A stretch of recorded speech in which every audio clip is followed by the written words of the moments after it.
সমগ্র দুঃখ তখন দূর হয়ে গেল। বলে, শোনো অর্জুন, তুমি এত করে যেহেতু বলছো তুমি আমার প্রিয় ভক্ত, আমি তোমাকে সজ্ঞানে কিছু জ্ঞান দিচ্ছি। এটাও গীতা, তাই ওটার নাম অনুগীতা। এই অনুগীতা তিনি দিলেন সজ্ঞানে, আর আগে দিলেন সমাধি অবস্থায়। ওই তখন বাসুদেব কৃষ্ণ আর পরমেশ্বর কৃষ্ণ এক হয়ে গেল। তার মানে কৃষ্ণ তো অবশ্যই ভগবান, কিন্তু বাসুদেব কৃষ্ণ ভগবান আর পরমেশ্বর কৃষ্ণ তো পরমেশ্বর। ওই দুই কৃষ্ণ এক হলে তার মধ্যে যে রূপ আসে, সে রূপ তো অনন্য রূপ। ঠিক অমনি ঠাকুর বলছেন অনুকূল, শিব চক্রবর্তী সাওয়াল অনুকূল, আবার বলছেন আমি বিধি অনুকূল।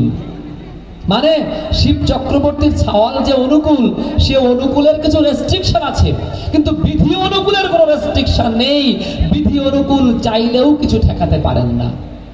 তার মানে তিনি বিধির বাইরে যান না। এই নিয়ম তার সবার জন্য। যুগে যুগে প্রত্যেক জায়গায় আমরা দেখেছি, যেমন সবকিছু জানা সত্ত্বেও শ্রীকৃষ্ণ তার বংশধরদের রক্ষা করতে পারেননি। চোখের সামনে যদু বংশ ধ্বংস হয়েছে, কেন? ভগবান তিনি চাইতে পারতেন না, রক্ষা করতে পারেননি।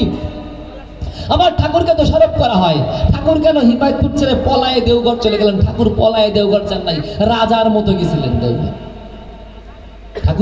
ঠাকুর 1940, 41, 42, 43, 44, 45, 46 আপ্রাণ চেষ্টা করেছেন যেন দেশ বিভাগ না হয়, কিন্তু তার অযোগ্য শিষ্যরা আর ওই সময়কার অযোগ্য নেতারা এত সুন্দর তত্ত্বটা বুঝতে চাইনি কেউ। শেষ পর্যন্ত ঠাকুর বললেন, দেখেন, দেশ যদি ভাগ হয় অন্তত বাংলা যেন ভাগ না হয়। কিন্তু ভাগ হয়ে গেল। কৃষ্টি কালচার কোনো কিছুর প্রতি মানুষের কোনো শ্রদ্ধা ভক্তি থাকলো না।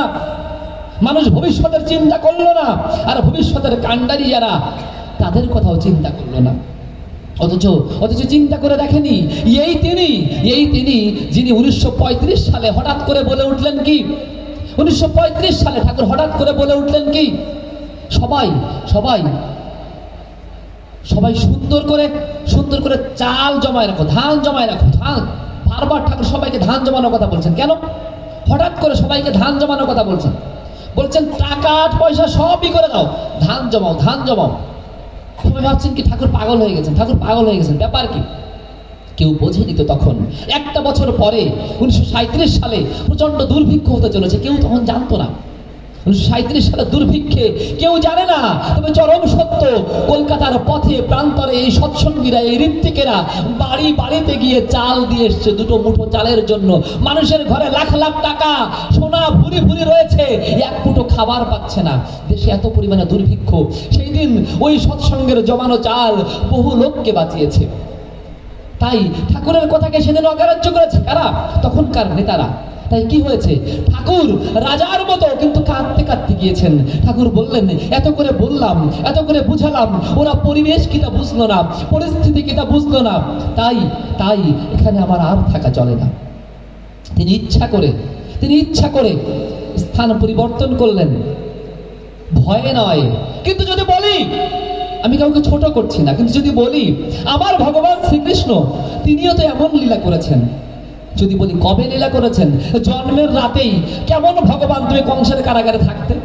ও ভগবান, তুমি তো সত্যি ভগবান হও, তো কংসের কারাগার থেকে জন্মের রাতে পালালে কেন? কিন্তু ও কথা তুমি বলবো না, ও তো তার লীলা।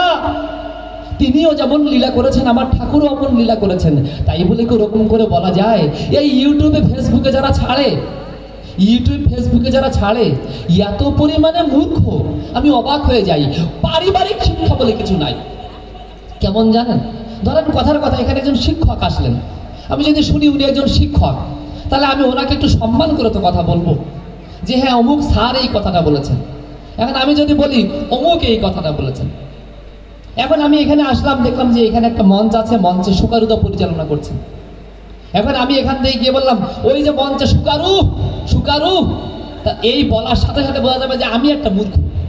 কেননা একটা সম্মানের লোকের শেষে যে দাদা বলতে হয়, সুকারুদা, এইটুকু সেন্সই আমার মধ্যে হয়নি।